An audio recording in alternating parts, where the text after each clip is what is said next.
sejam bem-vindos ao 31 Minutos, programa de comunicação social que tem a função de debater as problemáticas da sociedade moderna ou, para alguns autores, a sociedade contemporânea, a sua construção à luz da diversidade e das complexidades que a rodeia, que a aflige.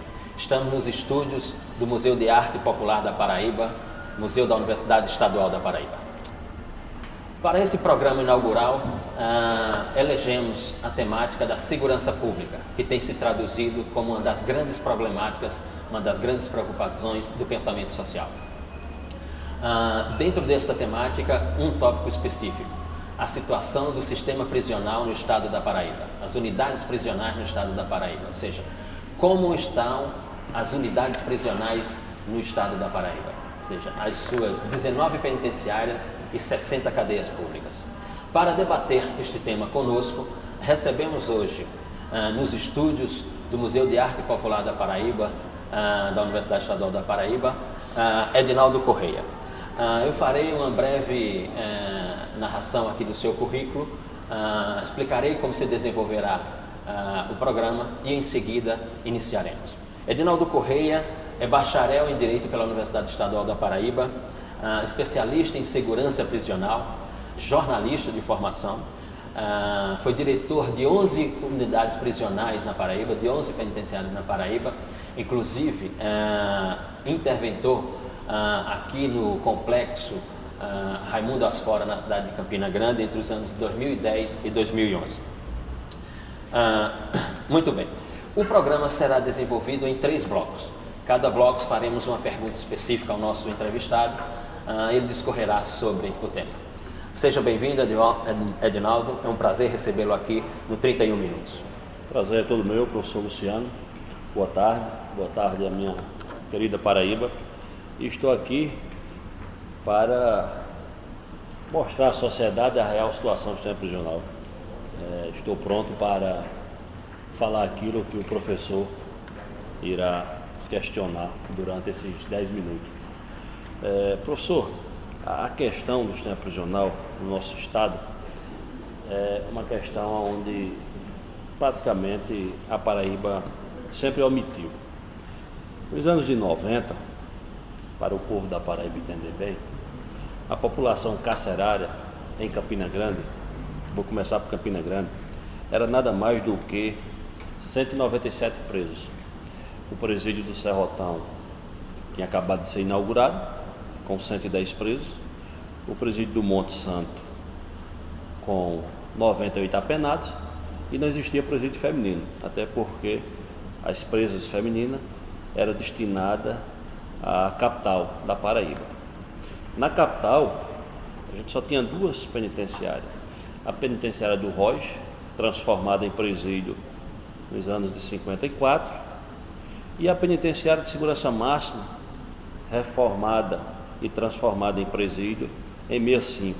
O Roge tinha uma população de 380 presos e a penitenciária máxima uma população de 76 presos, e o Bom Pastor, que era ali ao lado do São Vicente de Paula, tinha 36 apenadas.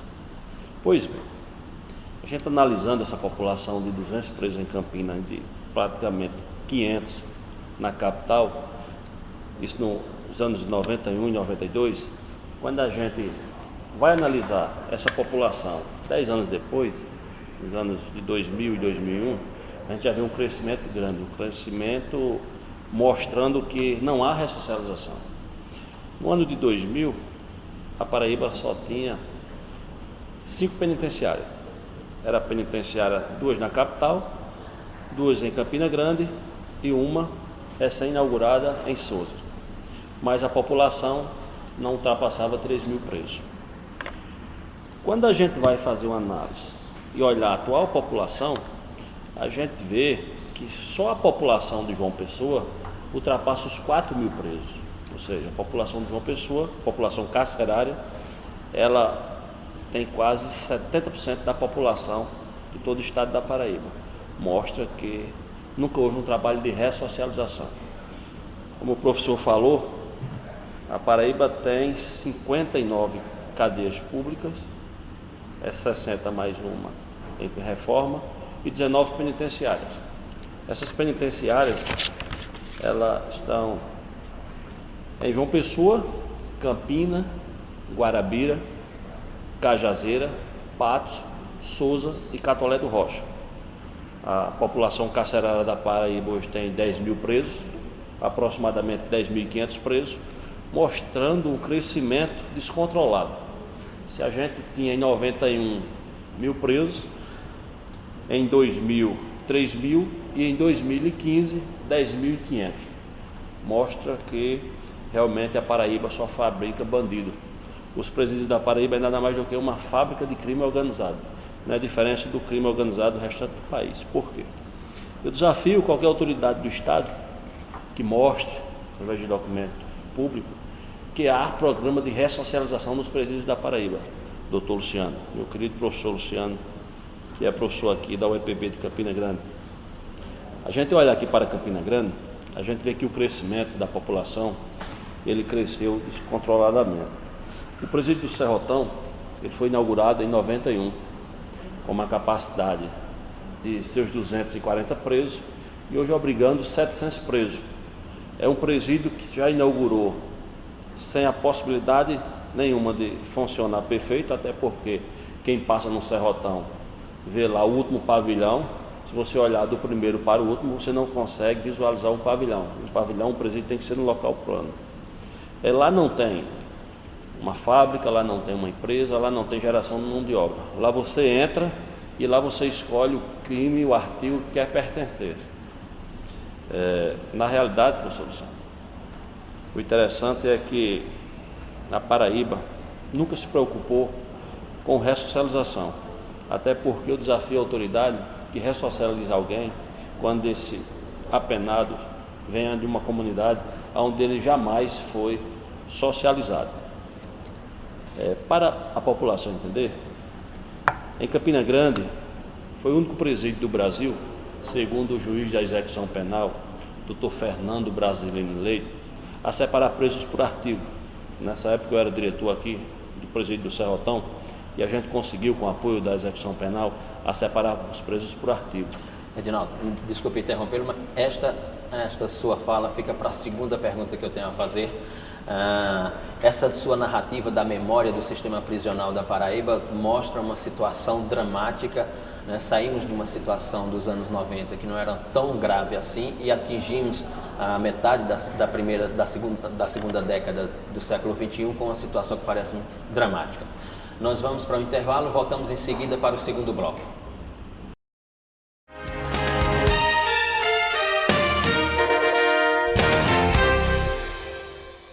Todo mundo sabe que a água parada em volta de casa cria mosquito Aedes, mas as pessoas não se dão ao trabalho de acabar com os focos. Resultado?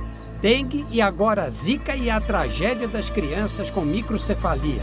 É uma emergência. Cobre das autoridades a limpeza das áreas públicas, é responsabilidade delas. E faça a sua parte. O mosquito não vai picar só os seus vizinhos, vai transmitir doenças graves para sua família. Voltamos para o segundo bloco com o Edinaldo Correia. Estamos tratando sobre o tema segurança pública e um tópico específico nesse tema, que é a situação do sistema prisional no estado da Paraíba. Bom, conversávamos, né, Edinaldo, sobre a memória dos presídios na Paraíba e você iniciava um discurso já referente à aplicação da lei penal, da lei de execução penal, a lei 7.210 de 84. Até 1984, nós não tínhamos uma execução penal no que nós falamos hoje no discurso jurídico de uma execução penal jurisdicionalizada, ou seja, uma jurisdicionalização da execução penal.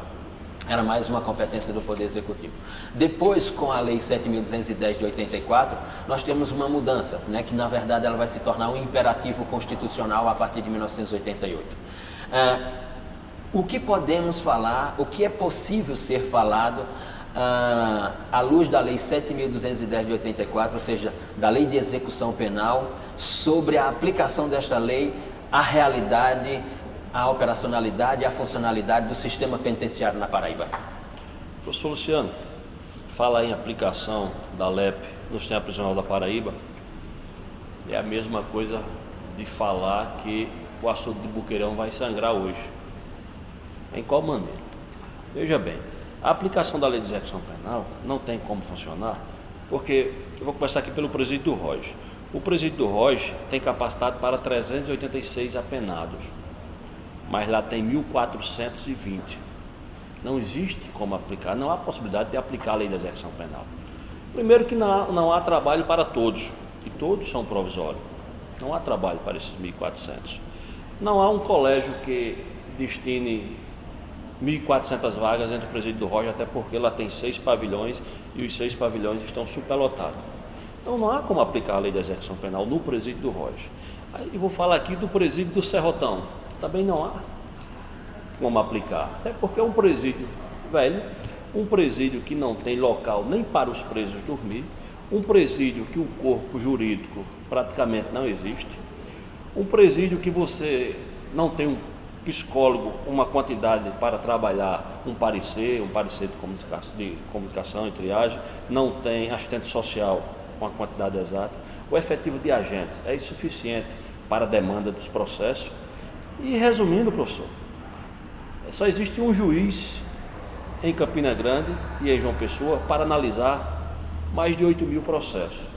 Como é que consegue aplicar a lei de execução penal se eu só tenho um juiz e um promotor para atender 300 ou 400 pedidos de progressão de regimes, de habilitação de presos, de reabilitação, mandato de prisão? Não há possibilidade de aplicar, porque não há presídio de altura, não há presídios construídos na Paraíba. A Paraíba tem 10.000 presos para 4.000 vagas.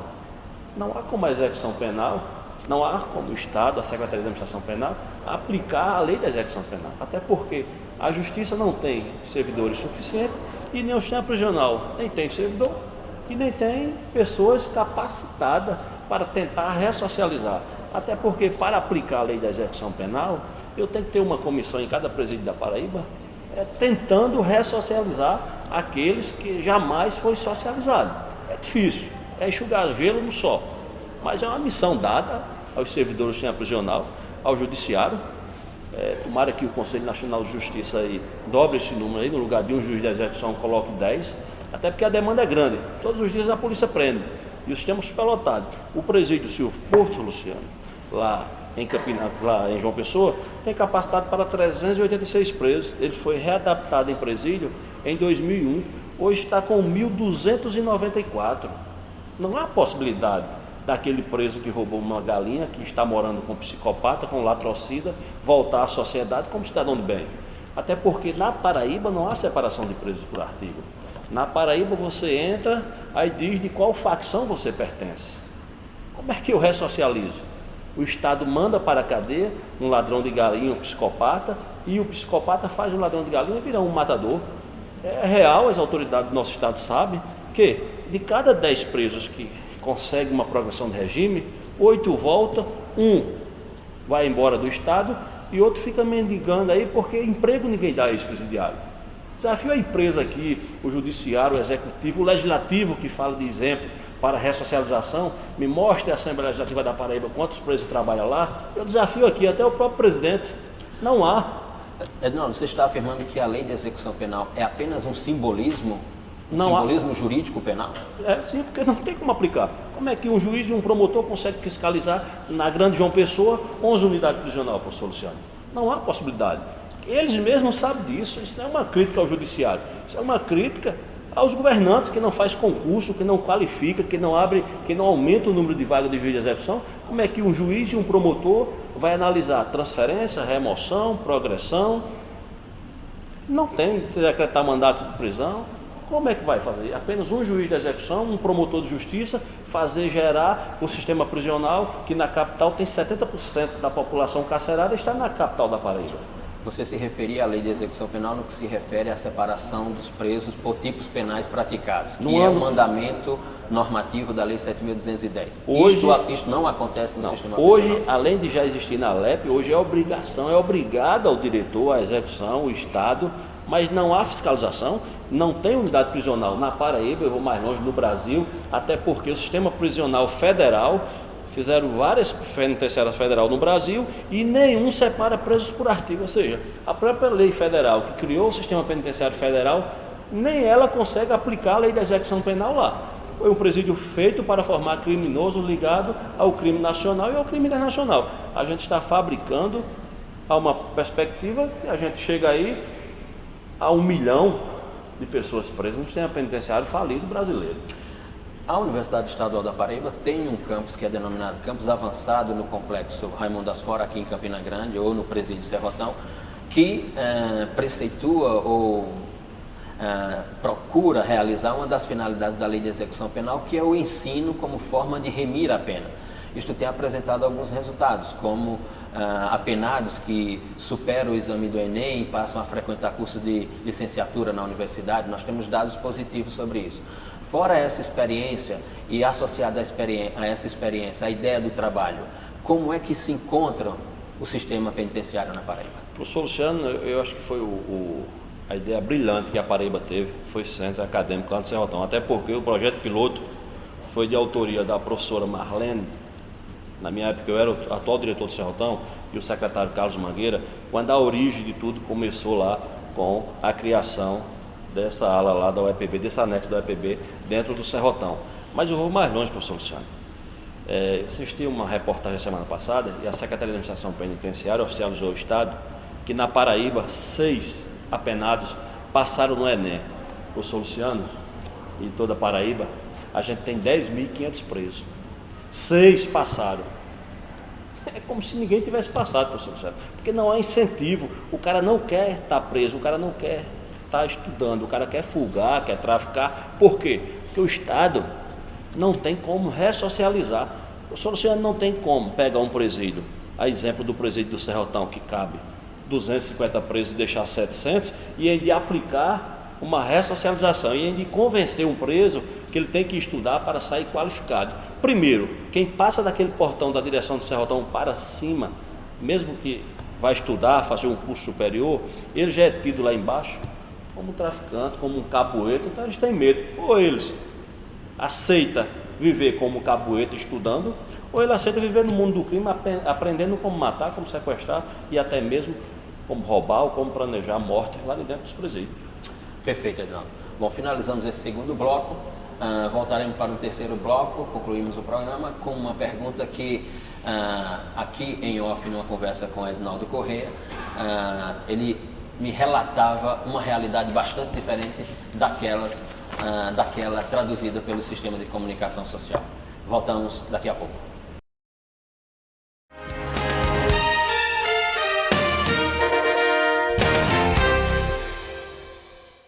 Meu nome é Ana Carolina Vicentim, eu tenho 30 anos, eu sou jornalista, sou mãe do Miguel, esse pequeno aqui de 2 anos, e estou aguardando na reta final a chegada do Solano. Na minha casa a gente não tem plantas, então assim, a gente não teve essa preocupação de cuidar com os vasinhos, mas a gente toma cuidado, por exemplo, com os ralos, com o vaso sanitário, sempre usar água sanitária para limpeza. A gente já tinha a tela mosquiteira, na verdade agora ela vive fechada. E eventualmente a gente usa também os repelentes elétricos de parede para dar um reforço mesmo. Foi atrás dos repelentes. Eu fiz uma pesquisa, procurei me informar melhor sobre quais eram mais eficazes e que não teriam problemas para o bebê. E aí foi difícil, assim, porque eles têm, dependendo do nível lá da substância, eles têm menos tempo de duração. Então você tem que ficar atenta para ficar passando toda hora. Os que têm a substância num nível maior, eles têm o cheiro um pouco enjoado, então tinha que ficar mesclando. Eu meio que adotei assim, eu tenho dos dois e aí eu uso um pouco outro para não ter nenhum problema, assim. Também, assim, sempre que a gente vai para um lugar mais, assim, onde eu sei que tem mais mosquitos, a gente tenta sempre botar um casaco e tal, manga comprida. A gente ainda sabe muito pouco e é tudo muito assustador. Mas o que eu percebo, assim, que ao meu redor falta uma certa consciência geral sobre o que de fato funciona. E o que de fato funciona é erradicar o mosquito. Então, a história do Zika e os perigos que pode surgir disso, que a gente ainda não sabe, parece que lança um alerta. da comunidade como um todo, pensar nisso como um problema de todo mundo, assim, essa percepção de como isso exige um comprometimento geral.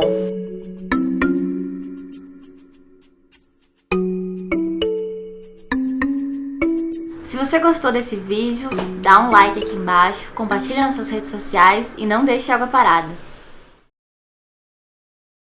Voltamos para o terceiro e último bloco do 31 Minutos, programa de comunicação social, aqui nos estúdios do Museu de Arte Popular da Paraíba, com Edinaldo Correia, diretor de 11 presídios aqui na Paraíba, e hoje veio tratar conosco do tema a situação do sistema prisional no estado da Paraíba.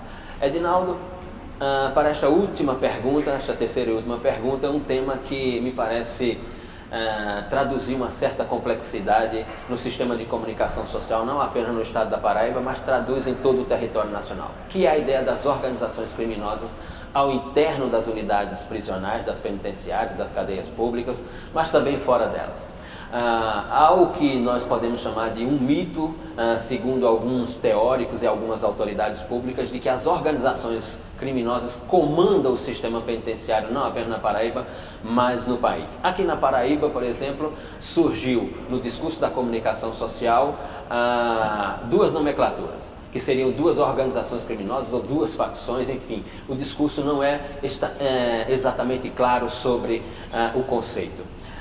Que são Estados Unidos e Al-Qaeda. O que há de real sobre essas organizações ou facções criminosas no sistema prisional do estado da Paraíba? Professor Luciano, eu acho até graça quando se fala em facções criminosas no estado da Paraíba. Eu não acredito, para mim é uma tremenda fuleiragem. Até meus ouvintes, desculpa a expressão, mas eu não acredito da seguinte forma. Eu, como o senhor falou, eu fui diretor de 11 presídios do estado, e todo mundo sabe a postura que eu tinha de ser duro, aplicando a lei da execução penal, e duro a rigor, duro até mesmo de chegar e quebrar a corda, mas respeitando todos os direitos e deveres, todas as garantias constitucionais perante a lei da execução penal. Mas quando se fala de Al-Qaeda dos Estados Unidos, a minha expressão é de riso pelo seguinte: em 2006 eu era diretor da Penitenciária de Segurança Máxima, com 28 anos de idade. E lá, eu, inclusive o gerente hoje, sistema prisional, o Major Sérgio, era diretor titular comigo. E a gente encontrou, introduzido em uma senhora lá, uma granada. A gente chamou a polícia e foi comprovado que as mulas não estavam levando para as penitenciárias da Paraíba maconha, ou crack, ou serra, e sim granada. Granada de uso defensivo do Exército. Isso foi publicado, isso está na mídia, no Google, está ainda disponível. Uma mulher, por sinal muda e surda, que estava levando para a penitenciária máxima, nas suas partes íntimas, uma granada de 7, 20 centímetros, mais ou menos isso. E a gente começou a investigar a origem. E a gente descobriu por quê? Porque uma conseguiu entrar. E lá ela foi acionada pelo apenado Tairone, não sei se está preso hoje, e mais de 15 presos foram machucados, feridos, com ferimentos graves. E a gente começou a investigar a origem. E começou a cela 7 da penitenciária máxima, em conjunto com a cela 9, onde tinha Tairone, inclusive nesse tempo lá preso lá o apenado, hoje apenado ainda no Presídio Federal, Penino. E lá a gente começou a ouvir aquelas brincadeiras: aqui é dos Estados Unidos, aqui a gente explode. E isso foi todos os dias virando rotinas. E um certo dia, um repórter da Paraíba e uma autoridade da secretaria foi para a imprensa e disse o seguinte: eu lembro que eu estava lá, na penitenciária máxima da Paraíba hoje tem um grupo chamado de Estados Unidos. E eu fiquei mangando, como eu mango hoje e mangarei sempre, até porque eu não acredito. Professor Luciano, minha querida Paraíba, se vocês perceberem, a população carcerária da Paraíba não tem nem como se alimentar. Se não fosse o Estado, que paga a alimentação cara, muitas vezes mais do que a gente, que é cidadão de bem, que trabalha, não consegue comer. Veja bem, tem apenado em presídios da Paraíba, que diz ser denominado desse troço aí, que sequer tem um defensor público, até porque a quantidade de defensores públicos na Paraíba é pouco. E não tem um advogado particular. Como é que você faz parte de um crime organizado, de uma facção, Estados Unidos, Iraque, tem várias facções denominadas, Al-Qaeda. Eu não acredito pelo seguinte, porque isso é uma denominação, uma brincadeira que surgiu dentro da penitenciária máxima, nos anos de 2006. Inclusive eu dei uma entrevista para o New York Times, já saiu uma em dezembro e sairá outra agora em fevereiro, mostrando que não tem vínculo nenhum com a Al-Qaeda de verdade. O que foi que aconteceu na nossa querida Paraíba? Tem autoridade que tem só o anel no dedo, mas não tem experiência, nem conhece a periculosidade do sistema prisional e fala aquilo que ele acha que está certo. E induz as pessoas a falar coisas que não deveria falar. Quando se fala Al-Qaeda e o crime organizado manda na Paraíba, é o Estado aceitando que quem manda é o preso. E quem manda é o Estado. Quem manda é o Estado. E são poucas autoridades que têm coragem de dizer que o preso não manda em nada, que o preso está preso e que o Estado é quem manda. E o preso é nada mais do que um preso. Ele não é Al-Qaeda, não é os Estados Unidos, até porque ele não tem força nenhuma. Ainda não conheci um que derrubasse um presídio, até porque o presídio é de concreto, né? Tem que ser muita dinamite para derrubar. Então isso é uma tremenda frescura, aonde esses caras se denominam ser de Al-Qaeda dos Estados Unidos, e vou mais longe. Não, mas a Al-Qaeda matou 50 num Padre Zé e 30 em Mandacaru. Não. A guerra de facção já existiu em Campina, todo mundo sabe, Malvina, Pedregal, Jeremias, Bodocongó. Sempre teve as gangues, aqueles caras que do bairro cria inimizade com o outro porque não pode vender maconha no outro bairro. Aí eu até concordo. Gangues, grupos, mas facção. A única facção que aqui eu vou até oficializar que realmente existe é o PCC, porque o governador, a mídia internacional, quando fala de Marcola e de Fernandinho Beiramar, endeusa como se eles fossem o Jesus Cristo do crime, o Todo-Poderoso, e são nada mais do que presos, enjaulados dentro do presídio federal que não tem acesso a nada. Vale a pena fazer parte de uma facção criminosa onde você não consegue nem sobreviver, nem ter uma vida digna, até porque os presídios federais do nosso país, ele foi feito para os caras saírem programados para matar. A lei da execução é muito bonita e a aplicação dela é perfeita, mas a gente manda preso para o presídio federal e o cara passa lá 1 ano preso, com direito a banho de sol e sem direito a visita, a contato íntimo. Aí como é que esse cara vem, professor Luciano? Então, quando se fala dessas organizações criminosas ou dessas facções criminosas, quando nós construímos aquele discurso de que não há uma separação dos apenados pelo tipo penal praticado, pelo crime praticado, como determina a Lei 7.210 de 84, e que nós dizemos, não, a unidade prisional ou o sistema prisional se tornou uma escola do crime. Então alguém entra lá por roubo, né, e sai especialista em extorsão mediante sequestro, em latrocínio. Isso não se dá no âmbito dessas organizações, isso se dá no âmbito da comunicação trocada entre os próprios apenados, sem nenhuma ideia de organização? Na realidade, professor, a fragilidade e a superlotação que o Estado tem para manter seus presos, os seus encarcerados, é exatamente uma fábrica do crime organizado se preparando para sair e matar. A gente não tem colégio, a gente não tem grupo, a gente não tem escola dentro das unidades prisionais, a gente tem uma faculdade do crime organizado. Eu consegui fazer aqui em Campinas, quando eu falo eu, porque o doutor Fernando Brasilino Leite, que era juiz da execução penal aqui em Campina Grande, e o desembargador, o governador em exercício, doutor Júlio Paulo Neto, me visitou lá no Serrotão e parabenizou pelo trabalho que eu tinha feito. Mas foi nada mais do que a minha obrigação, separar presos por artigo. Está na LEP. Isso é um direito, isso é uma garantia. Se eu tenho um latrocida, eu boto para morar com um latrocida. Se eu tenho um estuprador, eu boto para morar com um estuprador. Se eu tenho um homicida, eu moro com um homicida. Aí eu chego no Rocha, professor Luciano, tem 1.400 presos de ladrão de galinha Maria da Penha. Cadê as autoridades do nosso Estado? Cadê o OAB para se manifestar? Quando eu falo que o judiciário não funciona no sistema prisional, não é uma crítica ao juiz. É a todo mundo. Não há juiz suficiente. Isso é só observação, não há juiz suficiente para funcionar. Para concluirmos, essa ideia de Al-Qaeda, Estados Unidos, representa uma ficção no sistema prisional da Paraíba? Mas, do meu ponto de vista, para mim é um grupo de palhaços brincando. Um grupo de palhaços brincando com o Estado. E o Estado sendo omisso, acreditando que eles quem manda, quando na realidade quem manda no Estado é o Estado. Muito bem. Bom, agradecemos a Edinaldo Correia E voltamos em breve com outro programa, 31 minutos, programa de comunicação social.